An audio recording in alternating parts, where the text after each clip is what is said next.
નમસ્કાર વિદ્યાર્થી મિત્રો, હું ભાવેશ વોરા. આજના વિડિયો લેક્ચરમાં આપ સૌનું હાર્દિક સ્વાગત કરું છું.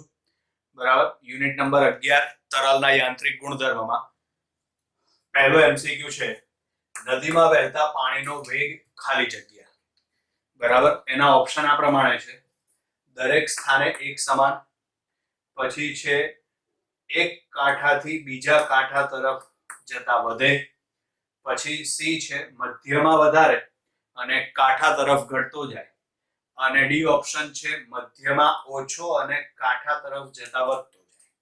બરાબર. આ જ્ઞાન ઉપર આધારિત એમસીક્યુ છે અને અનુભવેલું પણ આપણે હોય કે પાણીનો વેગ છે એ મધ્યમાં વધારે અને કાંઠા તરફ જતા ઘટતો જાય, એટલે આની અંદર જવાબ આવશે સી.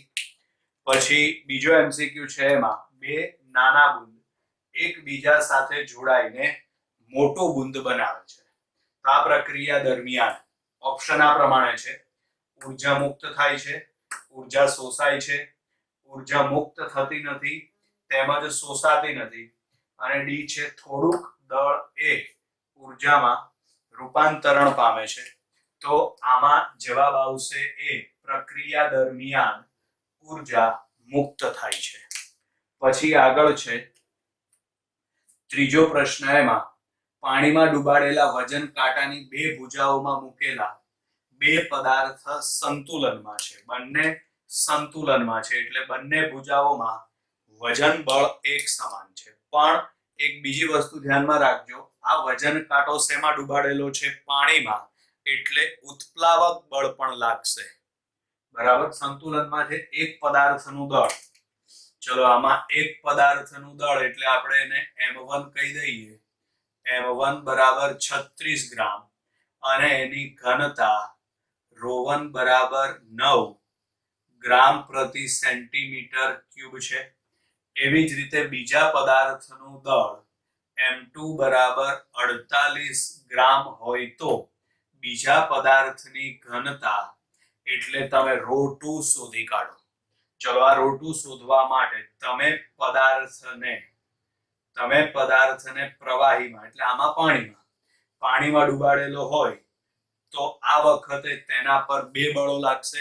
એમાં એક આવે અધો દિશામાં વજન બળ mg અને ઉપરની બાજુ આવે ઉત્પ્લાવક બળ m0g. તો માટે પદાર્થનું અસરકારક વજન કેટલું થશે? તો પદાર્થનું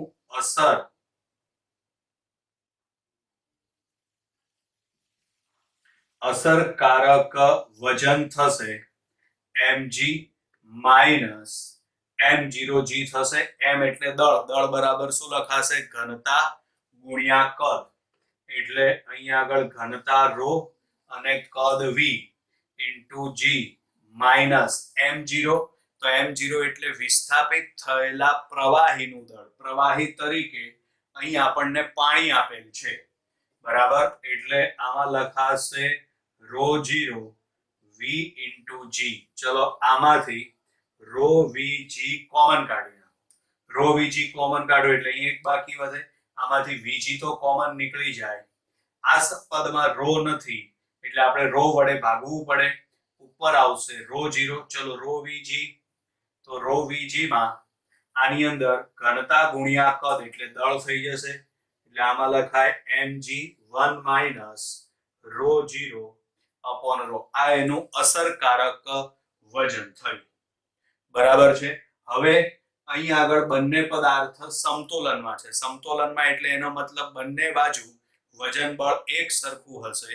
એટલે એનો મતલબ એમ થાય કે m1 પદાર્થનું અસરકારક વજન બળ બરાબર m2 પદાર્થનું અસરકારક વજન બળ. એટલે આના ઉપરથી લખાશે m1 દળના પદાર્થનું અસરકારક વજન બળ બરાબર m2 દળના પદાર્થનું અસરકારક વજન બળ. ચલો, m1 દળના પદાર્થનું અસરકારક વજન બળ આપણે લખવું એટલે આ જ સૂત્ર ઉપરથી આપણે શું લખી શકીએ આમાં m1 into g 1 minus ρ0 upon ρ1 બરાબર બીજા પદાર્થ માટે m2g 1 minus ρ0 upon ρ2 લખાશે. અહીં સામસામે g ઉડી જશે. m1 એટલે દળ કેટલું લખાશે 36 ગ્રામ. તો અહીં આગળ તમે લખો 36 1 minus ρ0 એટલે પ્રવાહીની ઘનતા. પ્રવાહી તરીકે પાણી આપેલું છે. પાણીની ઘનતા લખવાની CGS એકમમાં. એનું કારણ કે જો આ બધા CGS માં છે તો પાણીની ઘનતા CGS માં 1 આવશે એટલે અહીં આગળ 1 અને ρ1 બરાબર 9 લખવાના બરાબર m2 એટલે અહીં આગળ આવશે 48 1 minus ρ0 તો પાણીની ઘનતા 1 અને આપણે ρ2 શોધવાના છે. ચલો અહીં સામસામે છેદ ઉડાડી દો બરાબર તો અહીં આગળ આવે 12 તરી 36 અને આમાં આવશે 12 ચોક 48 બરાબર છે. આ 3 ને તમે અંદર ગુણી નાખો કૌંસ છોડી નાખો એટલે આમાં આવશે 3 minus 3/9 એવી જ રીતે આમાં પણ કૌંસ છોડી નાખો તો આવશે 4 minus 4/√2 બરાબર. અહીં આગળ આ છેદ ઉડી જાય એટલે 3 આવશે બરાબર. તો માટે 3 minus 1/3 બરાબર 4 minus 4/√2 થશે. અહીં સાદું રૂપ આપી દો 3 લસા આવશે ને તો 3 તરી 9 minus 1 છેદમાં 3 ઓકે. અહીં 8 થશે તો અહીં 4 કોમન કાઢી નાખો એટલે 1 minus 1/√2 તો અહીં આગળ 8 અને 4 સામસામે ઉડી જાય એટલે 2/3 1 minus 1/√2. હવે સાદું રૂપ આપીને તમે ρ2 શોધી નાખો. ક્લિયર છે? મળી જશે આપણને ઘનતા એની. ચલો હવે આગળ ચોથો MCQ છે એમાં જ્યારે સરોવરમાં તળિયે રહેલો હવાનો પરપોટો બરાબર માની લઈએ આ રીતે આમ આ સરોવરના તળિયે રહેલો હવાનો પરપોટો તેની સપાટી નજીક ઉપર આવે બરાબર. આ પરપોટો ધીમે ઉપર આવે ત્યારે તાપમાન અચળ રહે છે પણ એનો વ્યાસ બમણો થાય છે. વ્યાસ બમણો થાય એટલે એનો મતલબ એની ત્રિજ્યા પણ બમણી થશે. વ્યાસ બમણો થાય એટલે એનો મતલબ એની ત્રિજ્યા પણ બમણી થશે બરાબર. જો સરોવરની સપાટીની બેરોમેટ્રિક ઊંચાઈ એટલે બેરોમીટરથી માપેલી ઊંચાઈ h હોય તો સરોવરની ઊંડાઈ ખાલી જગ્યા. ધારો કે આ સરોવરની ઊંડાઈ h છે આપણે h શોધવાનું છે બરાબર. હવે આ MCQ કઈ રીતે ગણવો એની હિન્ટ તમને આપેલી છે. કઈ રીતે? તો આમાં રકમમાં લખેલું છે કે તાપમાન અચળ રહે છે. તાપમાન અચળ એટલે એનો મતલબ આપેલી જે પ્રક્રિયા છે બરાબર એ સમતાપી પ્રક્રિયા છે અને સમતાપી પ્રક્રિયા માટે તમે બોયલનો નિયમ લાગુ પાડી દો તો અહીં લખાશે P1 V1 બરાબર P2 V2. ચલો P1 એટલે તળિયા પાસે દબાણ આવશે તો તળિયા પાસે દબાણ એટલે લખાશે Pa plus ρ0 g અને આ ઊંડાઈ કેટલી છે h અને V1 એટલે પરપોટાનું કદ તો પરપોટાનું કદ આવશે 4/3 pi r³ બરાબર P2 એટલે સપાટી ઉપર દબાણ તો સપાટી ઉપર દબાણ આવશે Pa અને આ વખતે V2 એટલે અહીં આગળ કદ પણ અહીં તો ત્રિજ્યા ડબલ થઈ જશે. ત્રિજ્યા ડબલ થાય એટલે કદનું સૂત્ર લખો તો 4/3 pi 2r³ આવું લખાશે. ચલો હવે આની અંદર Pa એટલે વાતાવરણનું દબાણ પણ રકમમાં આપેલું છે સરોવરની સપાટીની બેરોમેટ્રિક ઊંચાઈ h છે બરાબર છે. એટલે સરોવરની સપાટી ઉપર આપણે બેરોમીટર મૂકીએ તો એની ઊંચાઈ કેટલી નોંધાશે h એટલે અહીં આગળ એના માટે લખાશે ρgh પ્લસ અહીં આગળ આવશે ρ0gh અહીં આગળ આવશે 4/3 pi r³ અહીં આગળ Pa બરાબર તો Pa બરાબર જે અહીં આગળ કિંમત લખી a ρgh અને આનું સાદુરૂપ આપો તો 2 નો ઘન શું થશે 8 અને આમાં આવશે 4/3 પાઈ આર ક્યુબ. તો સામ સામે 4/3 પાઈ આર ક્યુબ ઉડી જશે, બરાબર છે. આમાંથી g કોમન નીકળશે અને g સામ સામે ઉડી જશે, બરાબર. તો અહીં આગળ આવશે રો h પ્લસ અહીં આગળ આવશે રો 0 કેપિટલ H બરાબર અહીં આગળ આવશે 8 રો h. આ રો h સામે જાય તો એ પ્લસ છે તો શું થઈ જશે માઈનસ. તો 7 રો h અને રો 0 છેદમાં, તો માટે h બરાબર 7 રો h છેદમાં રો 0. રો 0 એટલે પાણીની ઘનતા છે. બેરોમેટ્રિક ઊંચાઈ, બેરોમીટરમાં જે ઊંચાઈ માપવામાં આવે ને, બરાબર છે, એમાં 1 atm બરાબર 76 સેન્ટીમીટર એટલે સીજીએસ માં માપે. સીજીએસ માં માપો તો રો 0 બરાબર પાણીની ઘનતા શું આવશે 1 આવે, તો માટે h બરાબર 7 રો h થઈ જશે. ચલો અહીં આગળ આપણે યુનિટ નંબર 11 ના 4 એમસીક્યુ પૂર્ણ કરીએ છીએ વિદ્યાર્થી મિત્રો. Bye bye.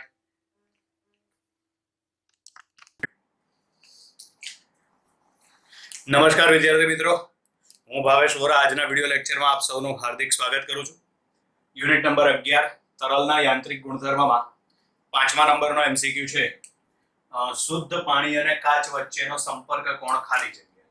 Theory base MCQ છે, આવડવો જોઈએ. એકદમ સહેલો એમસીક્યુ છે. સંપર્ક કોણ 0 આવશે. પછી આગળ છઠ્ઠો એમસીક્યુ છે. સપાટીની પ્રવાહી વડે આર્દણ્યતા બરાબર એટલે કે વિટેબિલિટી મુખ્યત્વે શાના ઉપર આધારિત છે, તો એમાં ઓપ્શન છે પૃષ્ઠતાણ, શ્યાનતા, ઘનતા, સપાટી અને પ્રવાહી વચ્ચેનો સંપર્ક કોણ. તો આ એમસીક્યુ માં જવાબ આવશે ડી, સપાટી અને પ્રવાહી વચ્ચેનો સંપર્ક કોણ. પછી 7મો એમસીક્યુ છે. આર ત્રિજ્યા વાળા એક સરખા ટીપા ભેગા થઈ કેપિટલ આર ત્રિજ્યાનું મોટું ટીપું બનાવે છે, બરાબર. ધારો કે n ટીપા ભેગા થાય છે, નાના નાના ટીપા છે, બરાબર. આ ભેગા થઈને એક મોટું ટીપું બનાવે છે. પ્રવાહીનું પૃષ્ઠતાણ t હોય તો આ પ્રક્રિયામાં વિમુક્ત થતી ઊર્જા શોધો. તો વિમુક્ત થતી ઊર્જા એટલે W બરાબર T ડેલ્ટા એ સૂત્ર આવશે. ડેલ્ટા એ એટલે ક્ષેત્રફળમાં થતો ફેરફાર શોધી કાઢો. ક્ષેત્રફળમાં થતો ફેરફાર શોધવા માટે આમાં નાના બુંદની ત્રિજ્યા છે સ્મોલ આર અને મોટા બુંદની ત્રિજ્યા છે કેપિટલ આર. તો ત્રિજ્યા વચ્ચેનો સંબંધ આવશે કેપિટલ આર બરાબર n⁻⁻³ into small R. Capital R બરાબર n⁻⁻³ ઇન્ટુ સ્મોલ આર આવશે. આ આર ની કિંમત મળી ગઈ આપણને. હવે ક્ષેત્રફળમાં થતો ઘટાડો, આ પ્રક્રિયા દરમિયાન ક્ષેત્રફળમાં ઘટાડો થશે. એનું કારણ કે જ્યારે બુંદ ભેગા થશે ત્યારે જે સપાટી સંપર્કમાં આવશે એ પોતાનું અસ્તિત્વ ગુમાવી દે. પરિણામે ડેલ્ટા એ બરાબર આમાં આવશે a1 માઇનસ a2. a1 એટલે નાના બુંદની સપાટીનું ક્ષેત્રફળ. તો એમાં એકનું ક્ષેત્રફળ કેટલું આવે, તો ક્ષેત્રફળ લખવાનું છે ને, એકનું ક્ષેત્રફળ કેટલું આવશે, તો આવશે 4 પાઈ આર સ્ક્વેર. આવા કેટલા બુંદ છે ટોટલ n, એટલે n વડે ગુણવું પડે. માઇનસ a2 એટલે મોટા બુંદની સપાટીનું ક્ષેત્રફળ એટલે આ આવશે 4 પાઈ કેપિટલ આર સ્ક્વેર. હવે આમાંથી તમે 4 પાઈ કોમન કાઢી નાખો એટલે આવશે nr square minus capital R square. Clear? બરાબર છે. ચલો હવે આગળ પ્રક્રિયા દરમિયાન વિમુક્ત થતી ઊર્જા. તો પ્રક્રિયા દરમિયાન વિમુક્ત થતી ઊર્જા W બરાબર T ડેલ્ટા A આવશે. તો માટે W બરાબર, ચલો અહીંયા આગળ T ડેલ્ટા A ના બદલે 4 પાઈ કૌંસમાં આવશે nr square minus capital R square. બરાબર, એટલે આ કાર્યનું સૂત્ર એટલે વિમુક્ત થતી ઉર્જા મળી ગઈ, બરાબર છે. હજી જો આપણે આમાં આગળ સાદુરૂપ આપવું હોય તો આમાંથી કેપિટલ આર ક્યુબ તમે કોમન કાઢી લો, તો અહીંયા આગળ આવશે 4 pi capital R cube into T, બરાબર. અહીં કેપિટલ આર ક્યુબ નથી એટલે તમારે કેપિટલ આર ક્યુબ વડે ભાગવું પડશે. એવી જ રીતે આને પણ તમે કેપિટલ આર ક્યુબ વડે ભાગી નાખો, તો માટે W બરાબર 4 પાઈ આર ક્યુબ ઇન્ટુ ટી, બરાબર. અહીં કેપિટલ આર ક્યુબ બરાબર આ સૂત્ર પ્રમાણે શું લખાશે, તો આમાં બંને બાજુ ઘન કરી નાખો એટલે અહીંયા આગળ nr ક્યુબ લખાય, આમાં છેદ ઉડાડી દો એટલે આ 1/r આવશે. હવે અહીં આગળ આવશે W બરાબર 4 પાઈ આર ક્યુબ ઇન્ટુ ટી, આમાં છેદ ઉડાડી દો એટલે 1/r માઇનસ 1/R. આ સૂત્ર તો આવી ગયું એક. હજી આમાં આગળ જો સાદુરૂપ આપવું હોય તો 3 વડે ગુણો અને 3 વડે ભાગો, તો માટે W બરાબર 4/3 પાઈ આર ક્યુબ, આ આપણે 3 વડે ભાગ્યા, અહીં આગળ આપણે 3 વડે ગુણી નાખીએ એટલે 3t થશે. અહીં આગળ આવશે 1/r માઇનસ 1/R. તો હવે 4/3 પાઈ આર ક્યુબ એટલે મોટા બુંદનું કદ થઈ જશે, તો માટે અહીં આગળ W બરાબર 3VT 1/r minus 1/R. Clear? એટલે આ 7મા MCQ નો જવાબ આવી ગયો. આમાં 2 થી 3 અલગ અલગ જવાબ આવી શકે છે. એક તો આ પણ જવાબ સાચો ગણાય, આ છેલ્લો જવાબ પણ સાચો ગણાય. ઓપ્શનમાં જે આપેલ હોય એ પ્રમાણે તમારે ગણતરી કરવાની થશે. ચલો આગળ છે. દરિયાની ઊંડાઈ આશરે 2700 મીટર છે, એટલે h બરાબર 2700 મીટર આપેલું છે. પાણીની દબનીયતા એટલે કે K બરાબર 45.4 ગુણ્યા 10⁻11 પાસ્કલ ઇન્વર્સ આપેલું છે. પાણીની ઘનતા ρ બરાબર 10⁻³ કિલોગ્રામ પ્રતિ મીટર ક્યુબ છે. તો તળિયે કદ વિકૃતિ શોધો. કદ વિકૃતિ એટલે કે ડેલ્ટા V/V તમે શોધી કાઢો. તો એમાં બલ્ક મોડ્યુલસ નું સૂત્ર, તો બલ્ક મોડ્યુલસ B બરાબર આવશે P છેદમાં ડેલ્ટા V/V. ચલો ડેલ્ટા V/V ને સામે લઈ જાઓ એટલે ડેલ્ટા V/V બરાબર આ B છેદમાં આવશે એટલે P/B થશે. B એટલે બલ્ક મોડ્યુલસ છે.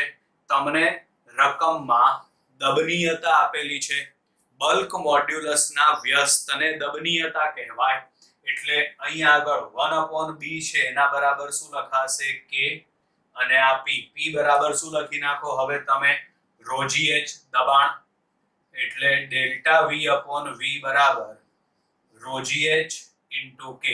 ρ એટલે પાણીની ઘનતા 10⁻³ g બરાબર 9.8, સરળતા માટે તમે 10 લઈ શકો છો. h બરાબર 2700 મીટર, K એટલે દબનીયતા 45.4 ગુણ્યા 10⁻11. હવે આનું તમે સાદુરૂપ આપી દો એટલે તમને કદ વિકૃતિ ડેલ્ટા V/V મળી જશે. ચલો આગળ છે. 40 મીટર પ્રતિ સેકન્ડની ઝડપથી ઘરમાં છતને સમાંતર પવન ફૂંકાય છે. છતનું ક્ષેત્રફળ 250 મીટર સ્ક્વેર છે અને ઘરમાં દબાણ વાતાવરણના દબાણ જેટલું ધારીએ તો છત પર લાગતા બળ અને તેની દિશા ખાલી જગ્યા હશે. બરાબર. ચલો એટલે આના માટે આપણે બર્નોલીનું સમીકરણ લાગુ પાડવું પડશે.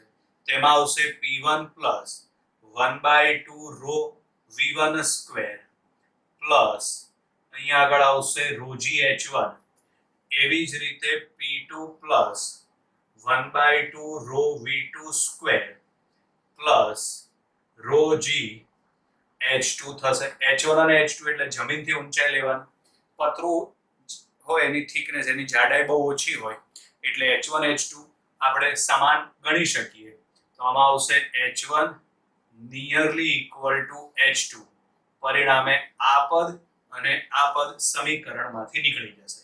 તેમજ રકમમાં એવું કીધું છે કે ઘરમાં પવનનો વેગ કેટલો આવશે? 0. આ જે 40 મીટર પ્રતિ સેકન્ડ છે ને એ છતની ઉપરથી જાય છે, બરાબર છે, પણ ઘરમાં પવન એટલે v2 બરાબર 0 આવશે, બરાબર.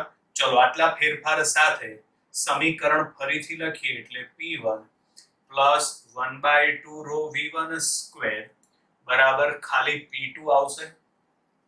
p2 એટલે અંદરનું દબાણ, p1 એટલે બહારનું દબાણ, રો એટલે હવાની ઘનતા અને v1 એટલે બહારનો વેગ આવશે. અંદર તો વેગ 0. ચલો આ p1 ને સામે લઈ જાઓ એટલે અહીં આગળ 1/2 રો v1 સ્ક્વેર બરાબર p2 માઇનસ p1 થશે. આપણે શોધવાનું છે બળ. તો આ દબાણ તમને મળી ગયું. હવે આપણે F બરાબર P into A એટલે કે દબાણ ગુણ્યા ક્ષેત્રફળ આ સૂત્ર લાગુ પાડી શકીએ. તો અહીં આગળ બંને બાજુ તમે ક્ષેત્રફળ A વડે ગુણી નાખો એટલે 1/2 row v1 square into A બરાબર p2 minus p1 into A. p1 minus p2 into A એટલે બળ F થઈ જશે. તો F બરાબર 1/2 રો એટલે ઘનતા આવશે 1.2, v1 એટલે વર્ગ કરવાનો 40 નો વર્ગ થશે 1600 ગુણ્યા A એટલે ક્ષેત્રફળ, તો ક્ષેત્રફળ છે 250. આનું સાદુરૂપ આપીને તમે બળ F શોધી કાઢો. એકમ આવશે ન્યૂટન. હવે આગળ કીધું છે એની દિશા, તો એની દિશા નીચેથી ઉપર તરફ, બરાબર. પતરા પર બળની દિશા કઈ બાજુ લાગશે? નીચેથી ઉપર તરફ. ક્લિયર વિદ્યાર્થી મિત્રો? Bye bye.